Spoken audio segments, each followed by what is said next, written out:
Assalamualaikum warahmatullahi wabarakatuh. Langkung dipayun, hayu urang dastakeun puji sinareng syukur ka Gusti Allah sebab urang sadayana tiasa kempel di tempat ieu. Ibu guru nu sim kuring dihormat, dina kesempatan ieu sim kuring bade ngadugikeun pidato perkawis pergaulan bebas. Sapartos anu katingali kurang sadayana, pergaulan budak remaja zaman ayeuna geus kelewatan batas. Zaman ayeuna mah waktos nu sakeudahna dianggo kanggo kana hal anu hade, ayeuna mah malah dianggo kana hal anu goreng. Sapertos ngiring geng motor, nongkrong, tawuran, sek bebas, mabok-mabokan. Malah zaman ayeuna budak SDG geus loba nu ngarokok.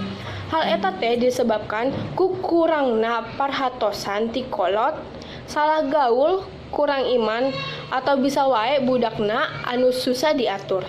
Tah, ku sebab kitu hayu urang ngamusnahkeun jeung ngajauhkeun anu goreng eta.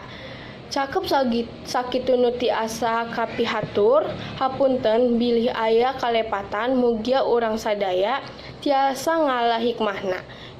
Wassalamualaikum warahmatullahi wabarakatuh.